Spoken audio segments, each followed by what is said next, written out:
Jafari met le cap sur Téhéran, en suivant les coordonnées de l'objet scintillant. En arrivant dans la zone, j'ai pris de l'altitude. Et là, je l'ai vu, de mes propres yeux. À mesure qu'il s'en rapproche, il parvient à avoir l'objet scintillant dans son viseur radar à quelques 50 km de distance. Sur le radar, le signal était aussi imposant que celui d'un Boeing 707. Ce n'est pas la première fois qu'il capte un signal aussi gros qu'un avion commercial. Mais d'après la note de service de Mouhi, la taille de l'objet était difficilement appréciable du fait qu'il brillait intensément. Il scintillait tellement que je n'arrivais pas à voir le fuselage. Une fois à proximité, Parviz Jafari est littéralement stupéfait.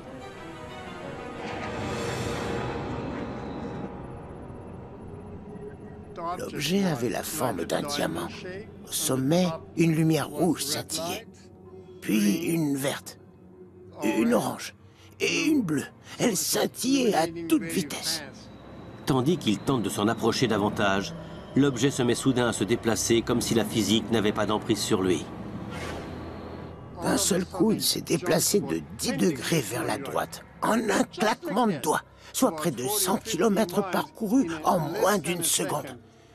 Une vitesse tout bonnement incroyable.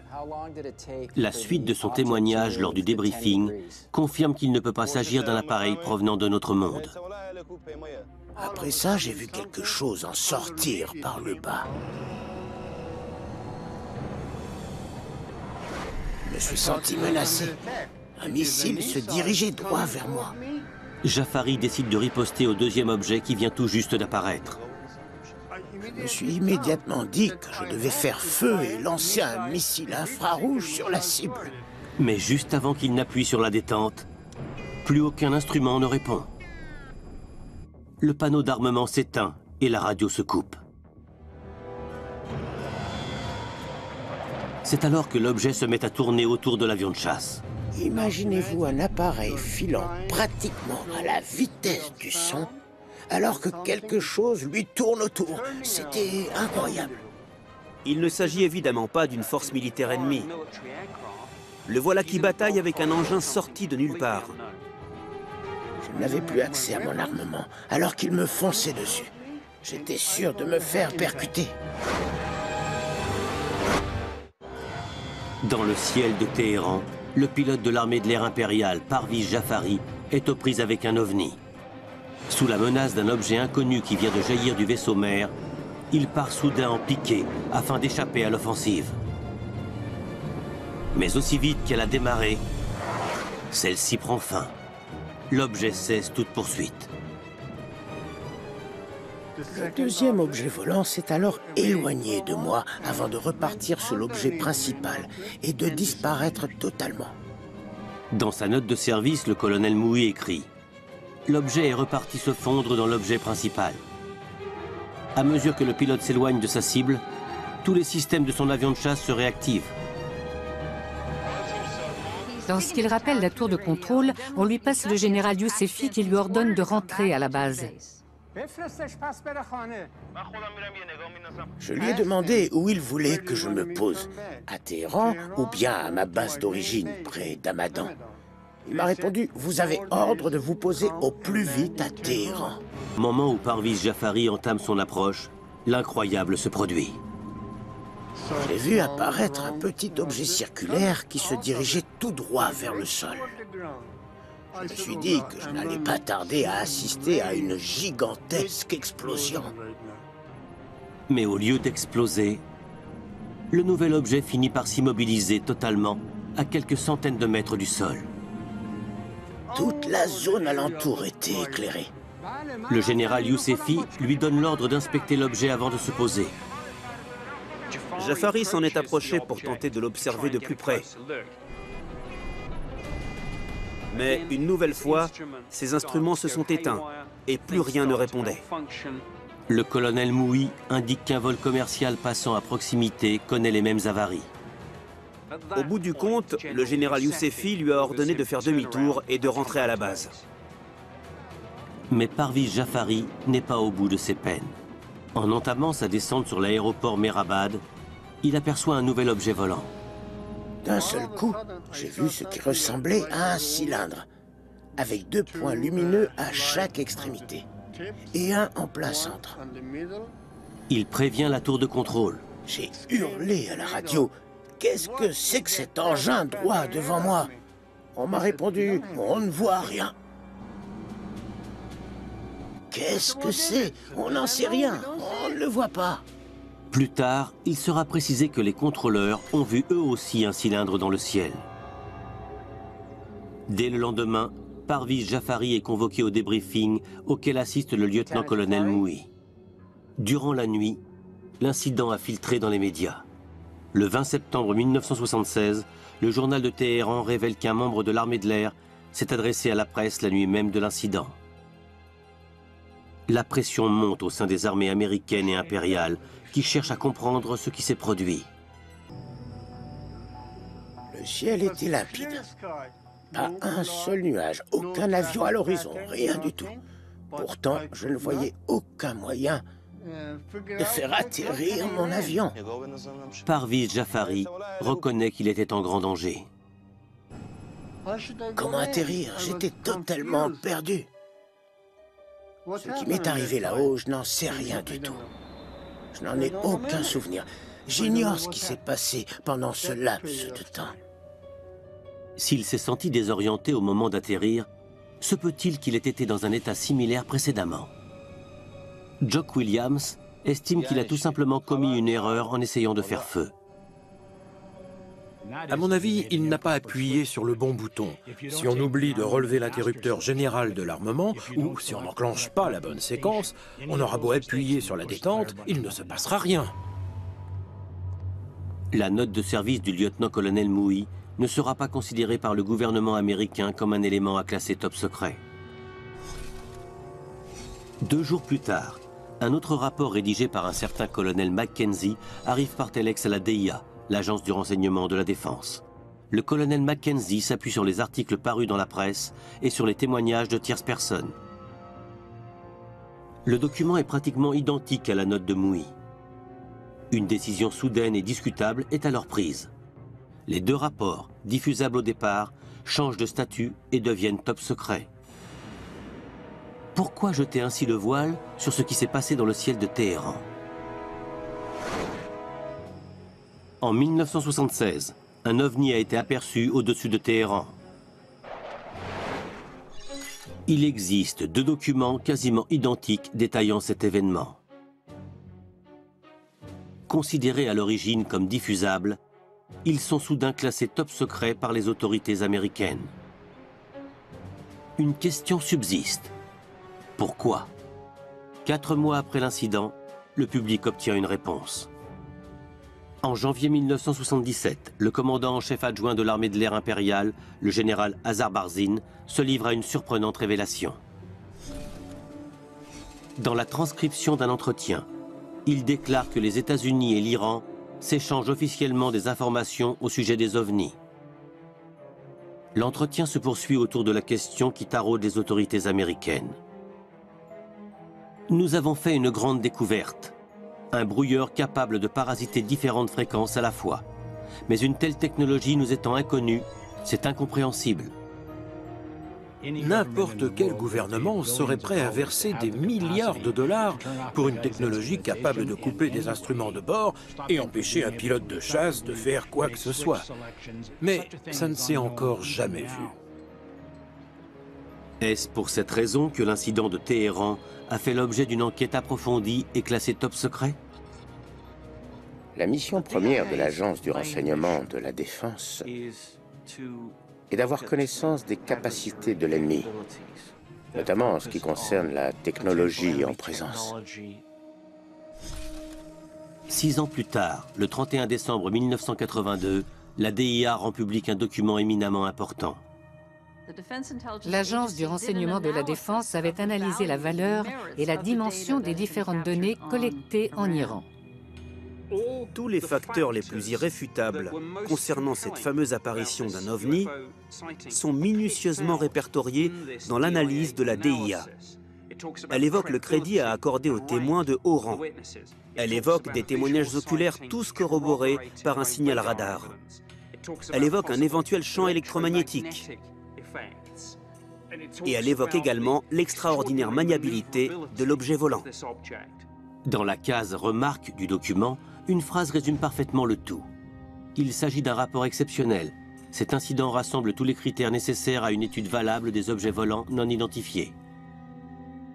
Cette phrase est véritablement cruciale. Elle contredit toutes les déclarations de l'armée de l'air faites dans les années 70. Une contradiction au cœur des différentes enquêtes menées au sujet des ovnis. À ce jour encore, Parviz Jafari est intimement persuadé d'avoir vu un appareil extraterrestre. Du fait de la vitesse de l'engin et de son extrême maniabilité, il n'a pas été conçu par la main de l'homme.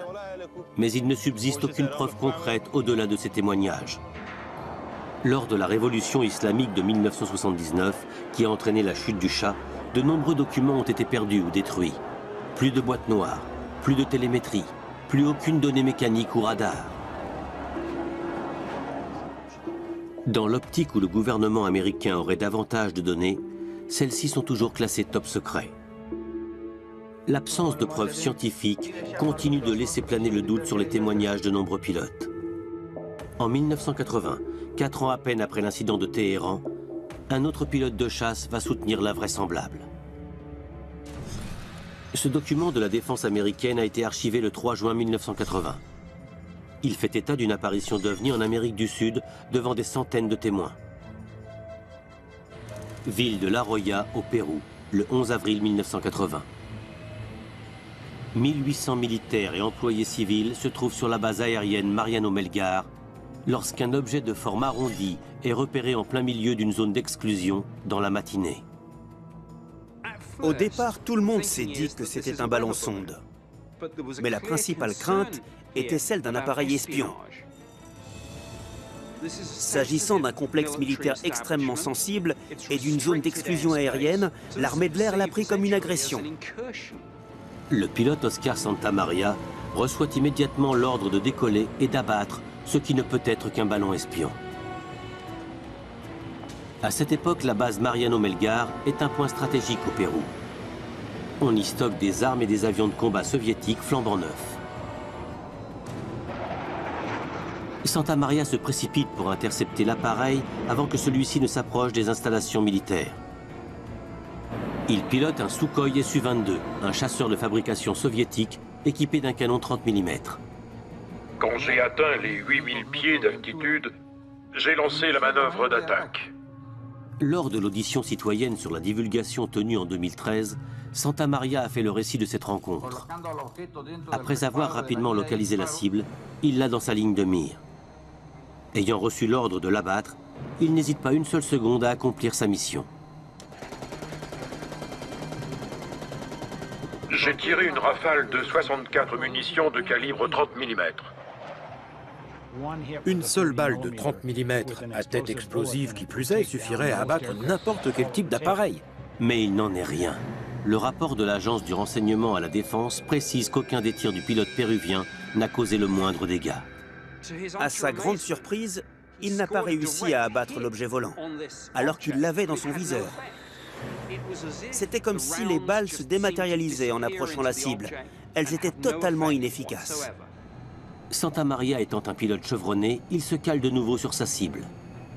Mais cette fois, celle-ci amorce une manœuvre d'évitement. Le ballon a grimpé subitement. J'étais donc placé en dessous, dans l'incapacité de faire feu. Il enclenche la post-combustion pour atteindre 1,5 fois la vitesse du son, sans parvenir à gagner le moindre terrain sur l'objet volant. Le rapport de la DIA indique que le pilote s'est lancé dans une seconde attaque, mais que l'OVNI a semé le Su-22. Oscar Santamaria tente à plusieurs reprises de s'aligner sur sa cible, mais chaque fois qu'il l'a dans son viseur, l'objet s'élève dans les airs. C'était pratiquement comme s'il arrivait à anticiper ses faits et gestes. Comme si l'objet volant s'amusait avec lui. La course-poursuite conduit Santamaria à plus de 65 000 pieds d'altitude, soit aux confins de la troposphère. Arrivé au-delà du plafond absolu pour son Su-22, il entend soudain un signal d'alarme se déclencher. C'est à ce moment-là que j'ai vu clignoter le signal m'indiquant une faible quantité de carburant. Il m'en restait tout juste assez pour atterrir sain et sauf. Il tente une toute dernière fois de s'approcher de l'objet volant. Mais à moins de 100 mètres de sa cible, il fait une découverte effarante. Le pilote péruvien Oscar Santamaria vient de se rapprocher à moins de 100 mètres de ce qu'il prend pour un ballon espion. L'objet qui apparaît sous ses yeux le laisse sans voix. J'ai eu la surprise de constater que ce fameux ballon n'en était pas un. L'objet faisait plus ou moins 10 mètres de diamètre. La partie supérieure était une sorte de dôme constitué essentiellement d'émail de couleur crème. À la base du dôme se trouvait une plateforme circulaire et large en métal argenté. L'appareil ne possédait pas d'aile, pas de moteur, pas de hublot, pas d'antenne. Constatant qu'il s'agit d'un ovni, il décide de décrocher. À l'évidence, il a dû se dire que se lancer à la poursuite d'un tel objet volant était vain. À force de lui tourner autour, il allait manquer de carburant. S'il ne rentrait pas immédiatement à la base, c'était la mort assurée. Santamaria entame alors sa descente. L'OVNI ne le poursuit pas. Il restera dans l'espace aérien de la base Mariano Melgar encore 2 bonnes heures avant de se volatiliser. Le rapport de la DIA précise qu'un engin a bien été aperçu, mais que son origine demeure inconnue. Oscar Santamaria est très certainement le seul et unique pilote de chasse au monde à avoir fait feu sur un ovni et à l'avoir touché. Quelle était la vraie nature de sa cible? Les ballons sondes sont très régulièrement pris pour des ovnis.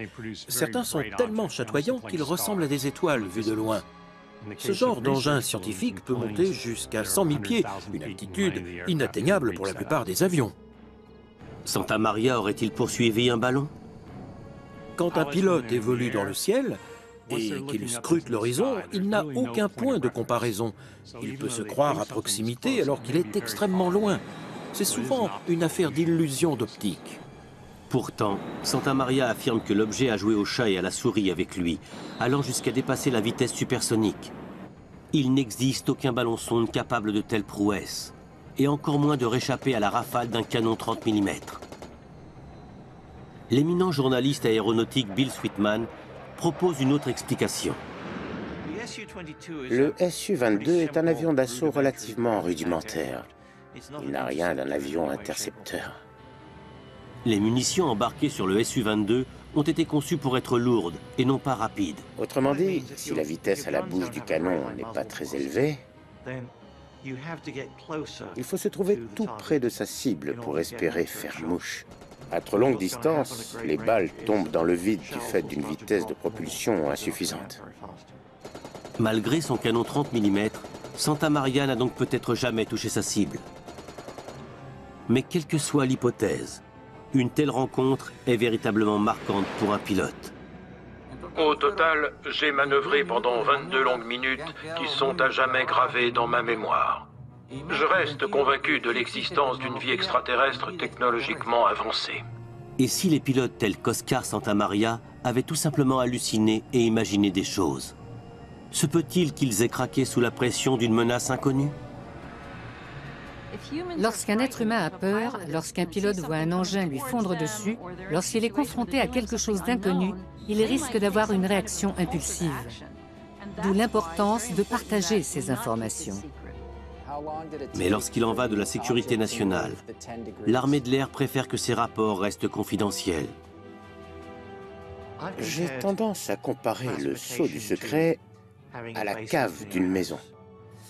Il est beaucoup plus facile d'y entreposer quelque chose et de le laisser dans un coin, plutôt que de l'étudier à la lumière du jour. L'horloge mesure une unité de temps, puis une autre et encore une autre. C'est ce qui définit la vie. Mais si le temps saute, s'arrête, reprend sans avertissement, sans logique, c'est le bouleversement que provoque le trou de mémoire.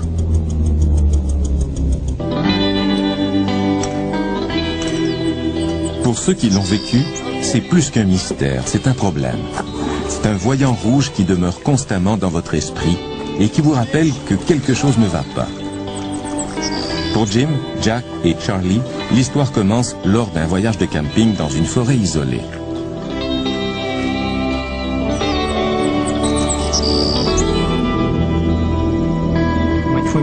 Mon frère jumeau Jack, deux de nos amis et moi-même sommes allés faire un voyage de camping et de canot dans le parc provincial de Baxter, dans le nord du Maine.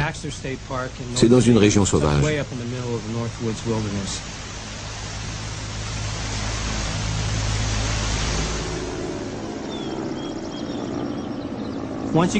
Une fois rendu au lac Telos, on doit attendre le gardien du parc pour s'enregistrer. On avait prévu aller à la pêche à la truite dans un lac appelé Smith Pond. Quand le gardien a vu que c'est là qu'on voulait se rendre, il nous a dit qu'on ne pouvait pas y aller. On s'est dit qu'on irait quand même y jeter un coup d'œil, et c'est là que les choses ont commencé à mal tourner. Une couple de nuits plus tard, on a décidé tous les quatre d'aller pêcher sur ce lac. On a fait un énorme feu pour pouvoir retrouver notre chemin.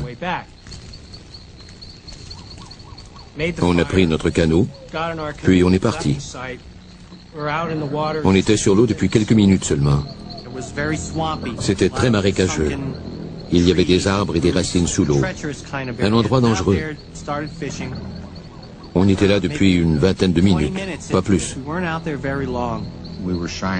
Je faisais passer le rayon de lumière de la lampe de poche sur l'eau pour détecter un coin où il y aurait du poisson. Comme je regardais dans l'eau, un des gars a crié « Mais qu'est-ce que c'est que ça ?» Quand je me suis retourné pour voir de quoi il s'agissait, j'ai vu au bout du lac, juste au-dessus des arbres, une énorme sphère lumineuse, de la taille d'une maison à 2 étages. Ça n'émettait aucun bruit. Et ça flottait dans les airs. On était dans le sens du vent. Pas de ronronnement, de bourdonnement, de sifflement, de vrombissement, absolument rien. Au début, on a essayé de rester calme. Qu'est-ce que ça peut bien être? Je savais tout ce que ce n'était pas. Ce n'était pas un hélicoptère. Ça ne se déplaçait pas comme un ballon météo. Dans toute ma carrière militaire, je n'avais jamais vu cet engin et je n'en avais jamais entendu parler. Puis je crois que Charlie a dit « Et si je lui envoyais un signal avec la lampe de poche ?» Nous avons répondu que c'était une bonne idée. J'ai envoyé le signal et un rayon de lumière a jailli par en dessous. Il clignotait. Et aussitôt qu'il a envoyé le signal, la chose a commencé à se déplacer vers nous. J'ai empoigné la rame du canot et j'ai commencé à ramer, le plus fort possible. Je concentrais mon regard sur le feu.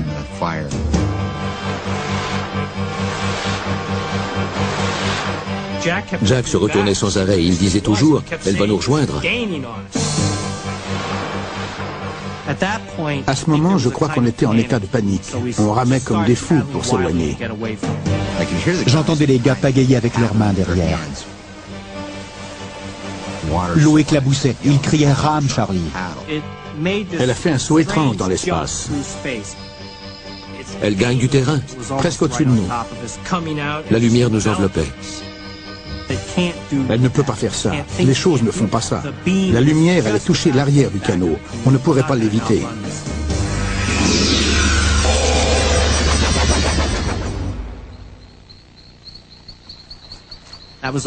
C'est la dernière chose qui m'a traversé l'esprit avant de me retrouver sur la rive.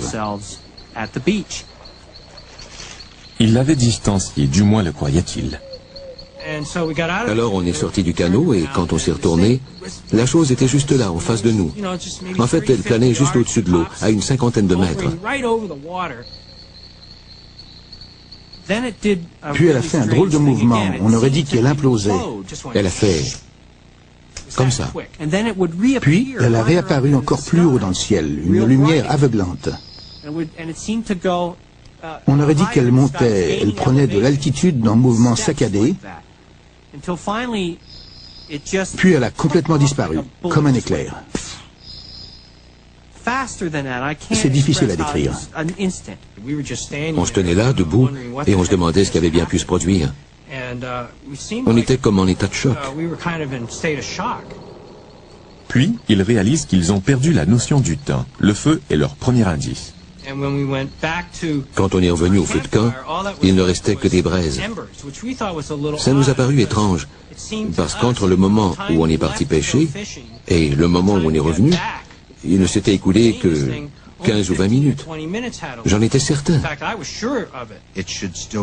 Il aurait dû y avoir encore des flammes d'au moins 2 mètres. On n'a jamais réussi à expliquer ça, c'est un mystère. Come on, girls. Come on, Mares.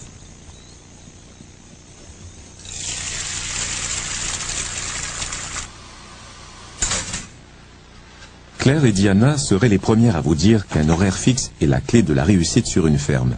Mais une nuit, Claire perd 2 heures de façon mystérieuse. Cette perte de temps a non seulement perturbé leur vie, mais elle a aussi menacé son équilibre mental. Tout comme les Weiner, tout commence avec une lumière.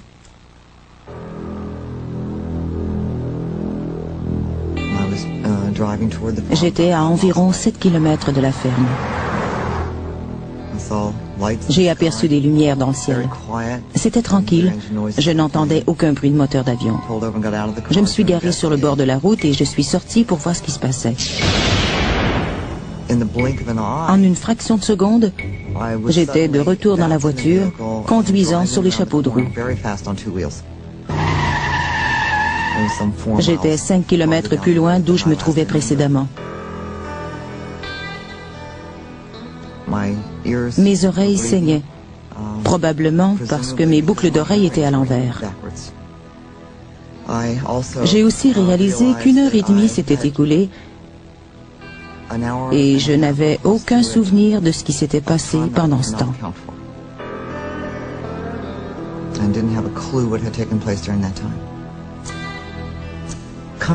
En rentrant à la maison, je crois que ma première réaction a été de dire « Merci mon Dieu, j'ai réussi à rentrer chez moi en un seul morceau. J'ai mal au ventre, j'ai peur, je suis folle. »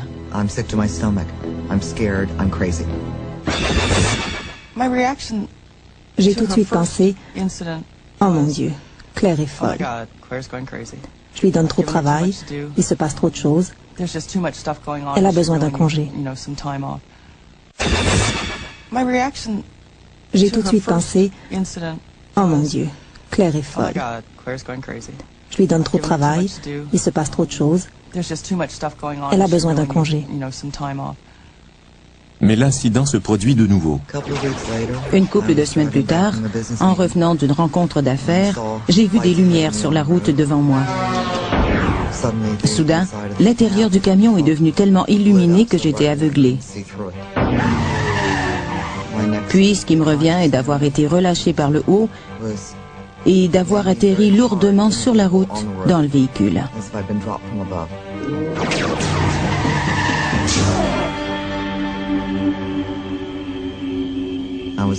J'avais peur de leur raconter que ça s'était produit une autre fois. Je ne voulais pas qu'ils me croient folle.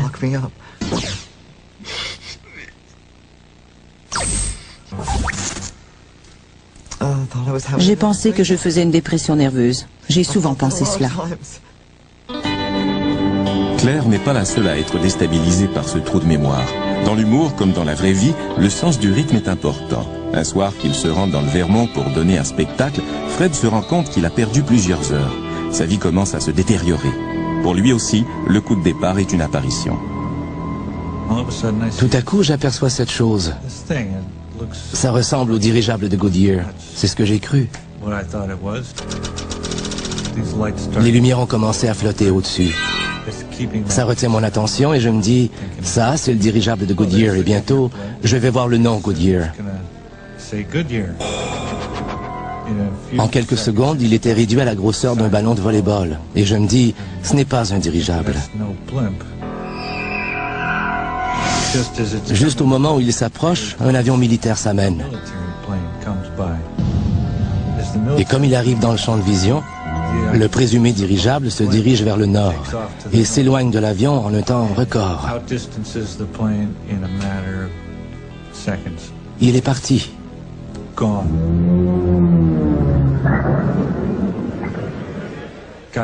Je suis arrivé au spectacle et j'ai fait un des pires spectacles de ma carrière.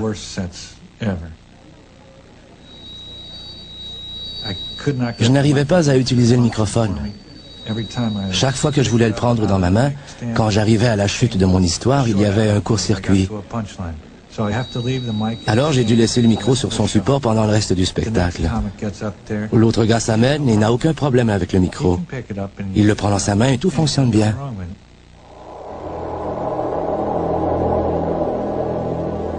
Après 5 ou 10 minutes de route, je revois cette chose. Les lumières flottent au-dessus. Ils l'enveloppent complètement. Puis, quand tout est éclairé, elle commence à descendre en biais. Ce n'est pas un dirigeable. Et ça descend toujours, et je la regarde. Elle est en chute libre.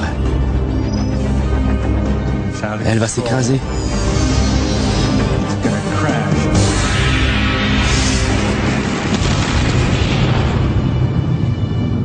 Puis plus rien, c'est fini.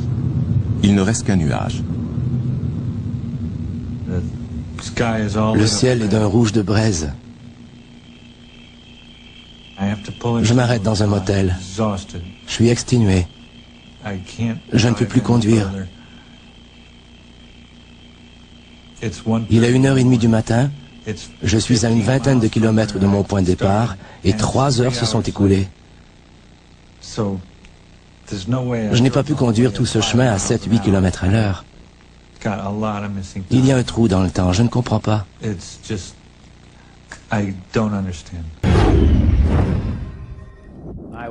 On m'a conduit au site, on m'a expliqué son fonctionnement, et puis on m'a montré en quoi mon travail allait consister. Voici l'histoire d'un homme qui n'existe pas.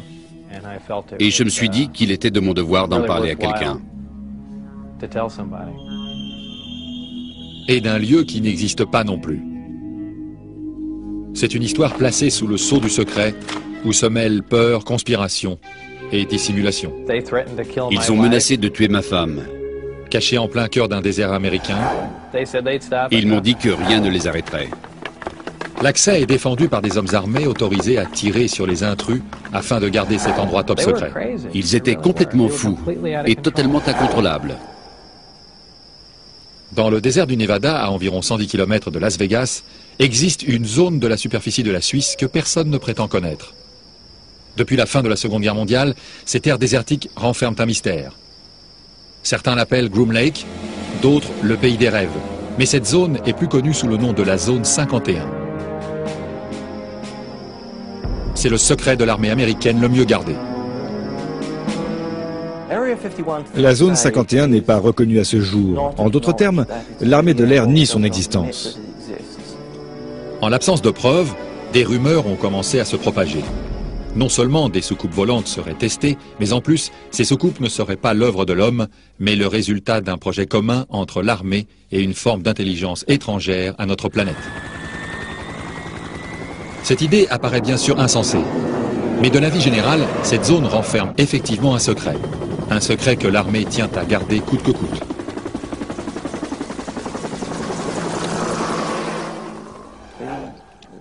Cette base militaire, appelée Zone 51, fut établie dans le désert du Nevada en 1954. Elle devait servir de zone d'essai pour tester l'avion espion U-2. Ce modèle avait été mis au point par la Lockheed, une société d'aéronautique au service de la CIA. À cette époque, et surtout dans le Nevada, des milliers d'hectares étaient totalement déserts. C'était bien avant que Las Vegas ne devienne une grande ville. C'était donc l'endroit idéal pour éviter les curieux. On n'utilisait pas encore les satellites, il était donc possible d'effectuer des activités secrètes en toute tranquillité. Au cours des dernières années, les curieux affluent autour de la zone 51. Ils se retrouvent au Little Alien dans la petite ville de Rachel.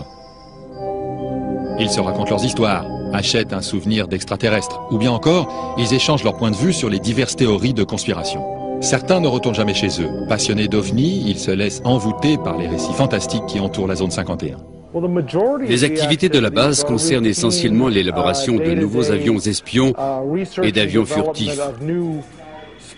Mais il existe une partie qui est située un peu plus au sud du complexe de Groom Lake. Il possède, à défaut d'un meilleur terme, une technologie extraterrestre.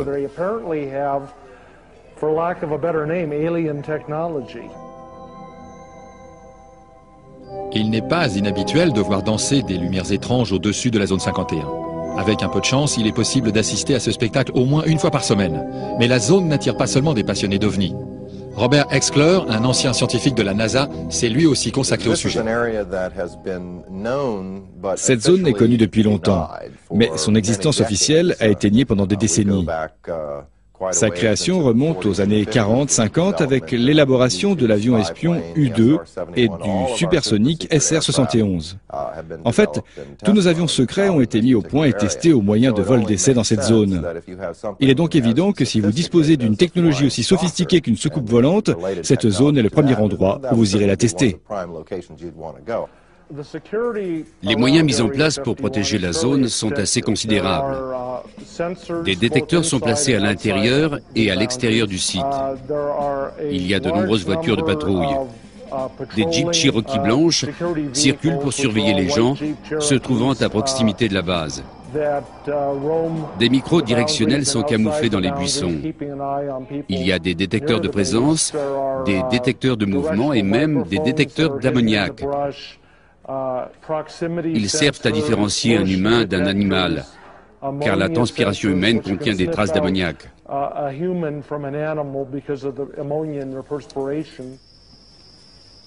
Ces niveaux de sécurité extrêmes s'appliquent également aux personnes travaillant sur le site. Lorsque vous travaillez dans ce genre d'endroit, vous vous engagez par écrit à renoncer à vos droits constitutionnels. Vous signez un document stipulant que si vous violez cet accord et parlez des projets sur lesquels vous travaillez, vous purgerez une peine de 20 ans au pénitencier fédéral de Leavenworth. Et cela sans passer devant un tribunal et sans avoir le droit de faire appel. C'est un excellent moyen pour vous empêcher de parler. Un homme n'a pas su tenir sa langue. Ce physicien et ingénieur a non seulement affirmé avoir travaillé sur le site de la base 51, mais il a aussi déclaré avoir travaillé sur le projet le plus top secret de l'armée, les soucoupes volantes. Il s'appelle Bob Lazar. C'est un homme peu ordinaire dont le passé comporte beaucoup de zones d'ombre. Il déclare n'avoir jamais tiré profit de cette histoire, mais pour beaucoup, son récit ne tient pas debout et il n'est qu'un illuminé de plus. En fait, vous êtes plongé dans un autre monde. Vous savez qu'il existe un autre univers et qu'il y a une vie ailleurs. Mais de retour chez vous, vous devez faire comme si tout cela n'existait pas. Je voudrais que les gens connaissent la vérité. Bob est un homme relativement sérieux. Il a de l'humour, mais ce n'est pas pour autant un rigolo. Je le connaissais bien avant qu'il ne travaille dans ce programme. Je connaissais sa famille et la famille de sa femme. Quand il travaillait à Los Alamos, il m'a emmené avec lui et j'ai rencontré ses collègues de travail. Je n'ai jamais mis en doute la véracité de cette histoire, ni même pensé un seul instant qu'il ait pu l'inventer. J'ai toujours pensé que les soucoupes volantes étaient le produit d'une imagination fertile. Je n'y croyais pas, ça ne m'intéressait pas. D'ailleurs, ça ne m'intéresse toujours pas. Mais maintenant, j'y crois fermement. Je travaillais dans le laboratoire sur le réacteur et un des amplificateurs gravitationnels qui provenaient de la soucoupe. Je passais toutes mes journées dans le laboratoire. Mais un jour, j'ai été autorisé à pénétrer dans le vaisseau afin de voir comment s'intégraient les systèmes dans l'appareil et vérifier si leur emplacement jouait un rôle sur leur fonctionnement. Il y avait une trappe, une ouverture, dirons-nous. La porte n'était plus là. Visiblement, elle avait été enlevée ou même n'avait jamais existé. Il y avait une échelle pour accéder à l'intérieur. J'ignore donc comment le vaisseau se fermait. Et j'imagine simplement qu'ils avaient enlevé le panneau d'ouverture. Manifestement, cet engin était conçu pour être piloté par des êtres d'une taille inférieure à celle d'un homme. C'était un endroit très exigu. Il y avait un niveau inférieur. Une petite partie du plancher s'affaissait et s'ouvrait. J'ai passé ma tête et mon buste à l'intérieur pour voir comment les amplificateurs gravitationnels étaient maintenus à l'envers. C'est à ce moment que l'un des éléments est devenu transparent. Des techniciens étaient présents. J'ignore totalement ce qu'ils faisaient. Et puis, quelque chose s'est mis à défiler sur l'écran. Apparemment, le revêtement du vaisseau, sous un influx électrique ou un autre facteur, pouvait devenir transparent. Peut-être pour voir à l'extérieur, ou bien pour faire office d'écran vidéo. Tout cela était plutôt incroyable. Quand je suis sorti de l'appareil, la coque avait à nouveau l'aspect d'un simple morceau de métal.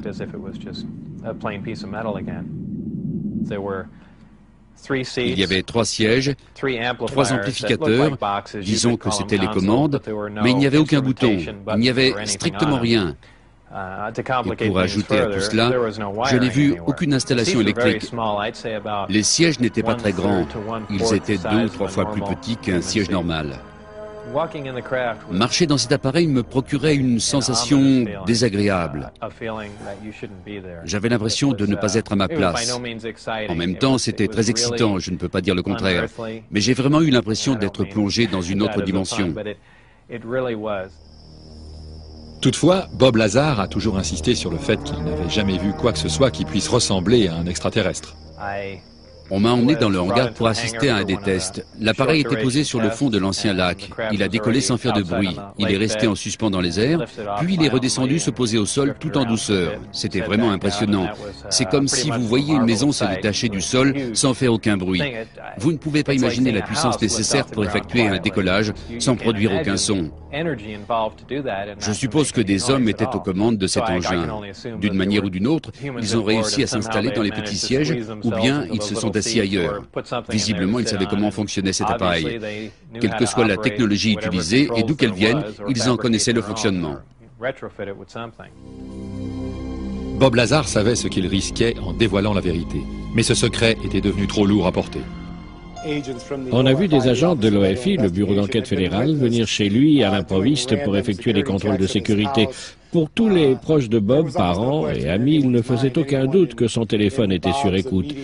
On entendait de drôles de bruits sur la ligne, et même encore aujourd'hui. En revanche, quand nous sommes en ligne avec une autre personne, on n'entend rien de tout ça. Et je me suis dit qu'il était de mon devoir d'en parler à quelqu'un.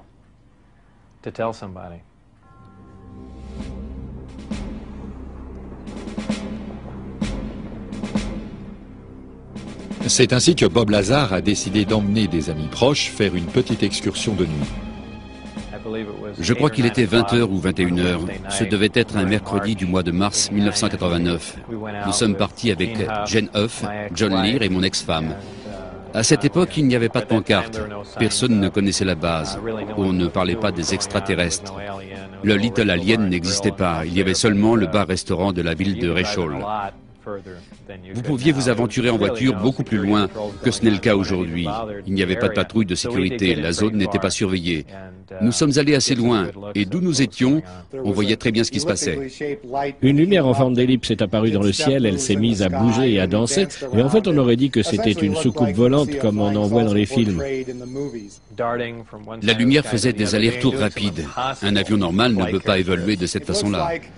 On dirait qu'il va se produire une explosion, mais tout s'arrête et ça n'explose pas. La lumière est tellement brillante que votre cerveau interprète cela comme une explosion sur le point de se produire.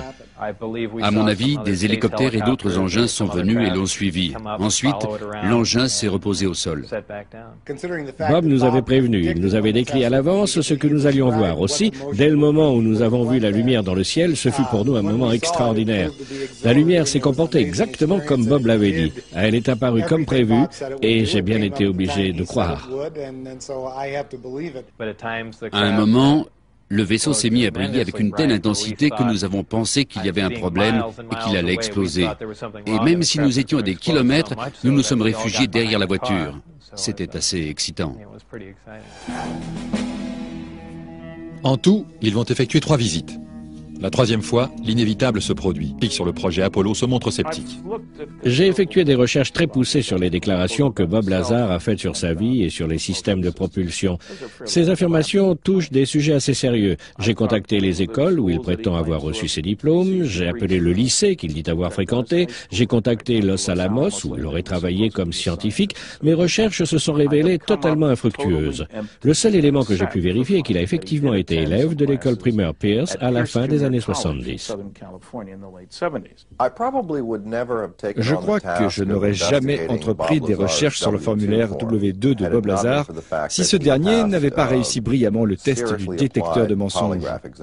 Cet appareil permet de détecter très facilement si la personne invente des histoires ou n'est pas convaincue à 100% de ce qu'elle raconte.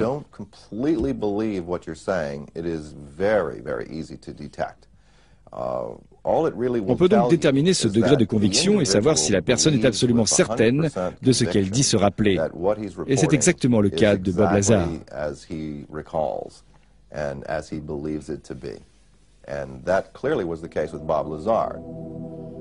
L'armée américaine travaillerait-elle avec une technologie extraterrestre?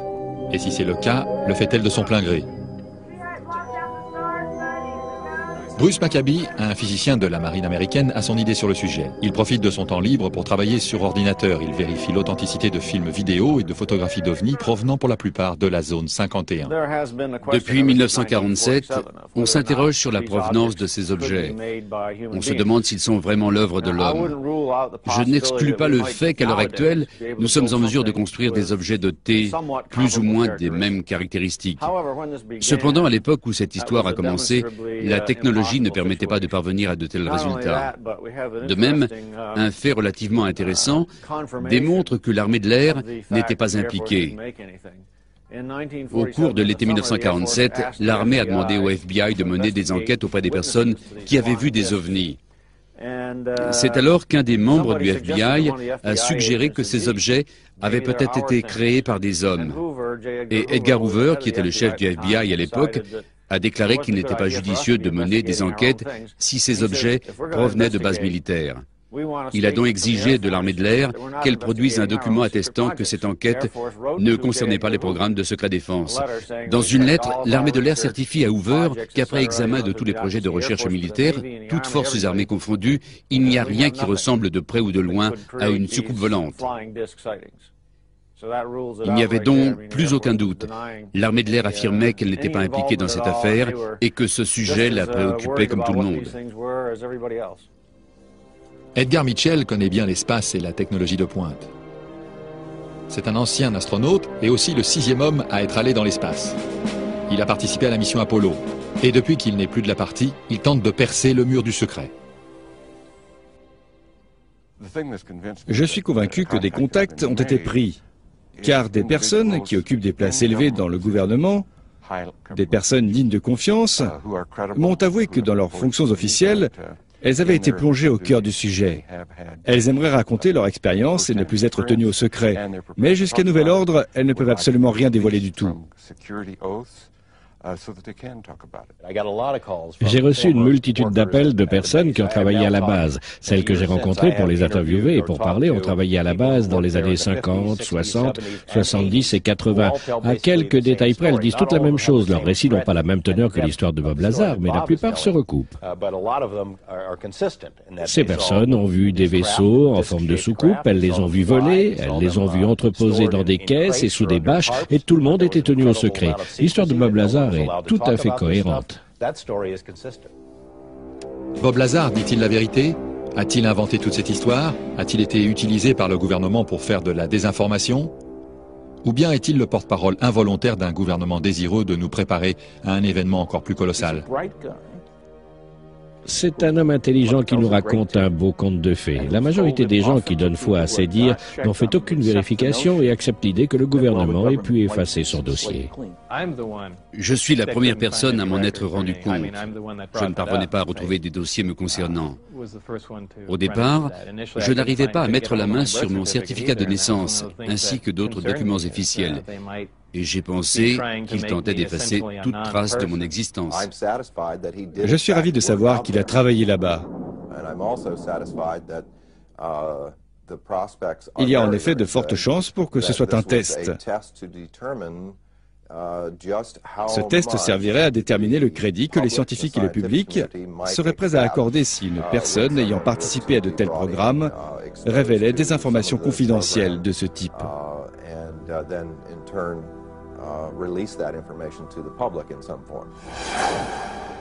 Si effectivement on nous prépare à entendre d'incroyables révélations, de quoi s'agit-il? Pour moi, il ne fait absolument aucun doute que nous avons été et continuons d'être visités par des extraterrestres. En revanche, nous ignorons tout de leurs motifs et de ce qui se passe exactement.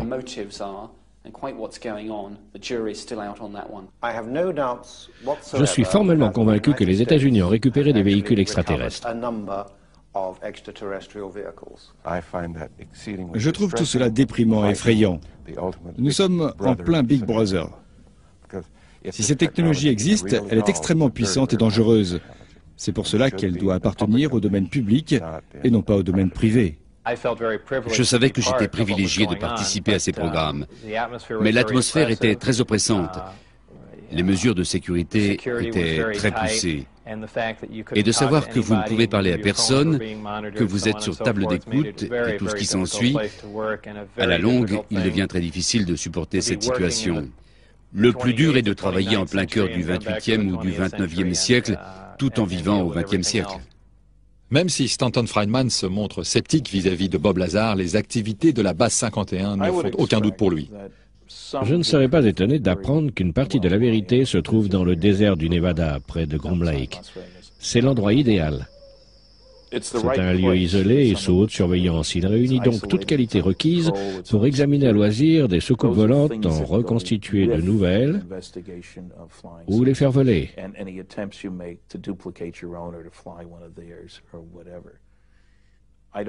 Je pense que nous voyons seulement la partie émergée de l'iceberg. La base 51 nous réserve encore bien des surprises en matière de soucoupes volantes. Je suis arrivé à la conclusion qu'ils sont là. Je ne sais pas qui ils sont, ni d'où ils viennent, ni ce qu'ils font. Mais une chose est sûre, d'autres formes d'intelligence sont présentes sur notre planète.